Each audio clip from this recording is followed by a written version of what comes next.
Orang-orang komunis menyebutnya para perwira berpikiran progresif revolusioner. Merekalah para tentara yang berhasil direkrut oleh PKI untuk mendukung gerakan 30 September. Ketua Biro Khusus PKI bernama Syam Kamaruzaman inilah yang memiliki tanggung jawab untuk itu. Syam mengaku kekuatan tentara yang dibina PKI sudah cukup kuat untuk mengadakan gerakan di Jakarta, sedangkan di daerah akan ikut begitu di Jakarta meletup.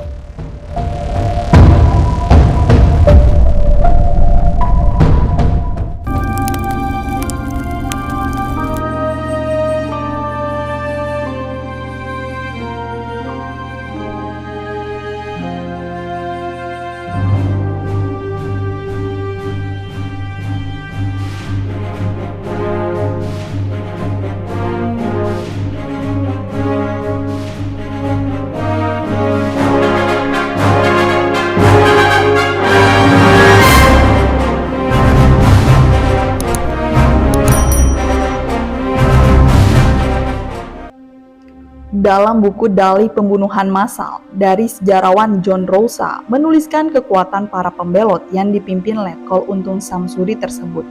Berikut rinciannya. 2 peleton dari Brigade 1 Kodam Jaya atau sekitar 60 orang. 1 kompi minus dari Batalion 1 Cakrabirawa atau sekitar 60 orang. 5 kompi Batalion 530 Brawijaya atau 500 orang. 5 kompi Batalion 454 Diponegoro atau 500 orang. 1 batalion dari Auri dan pasukan pembela Pangkalan atau 1000 orang. Perseorangan dari berbagai kesatuan sekitar 50 orang. Total prajurit militer sekitar 2130 orang ditambah kekuatan sipil dan ormas pendukung lain menjadi sekitar 4130 orang.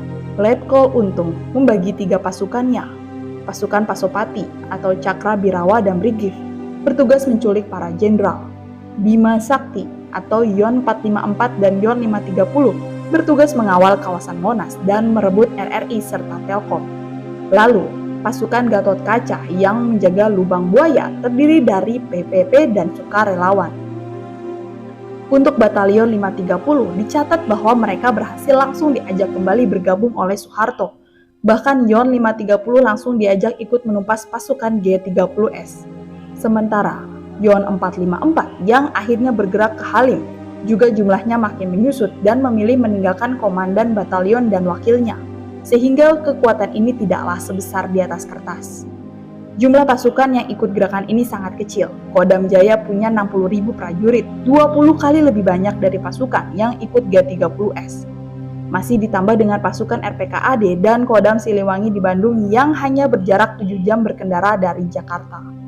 John Rosa juga menilai hanya segelintir pasukan yang mau diajak komandannya ikut gerakan tersebut. Kolonel Latif misalnya, sebagai komandan brigade dia punya pasukan 3 batalion atau sekitar 2000 orang. Nyatanya hanya 60 orang yang ikut gerakan ini.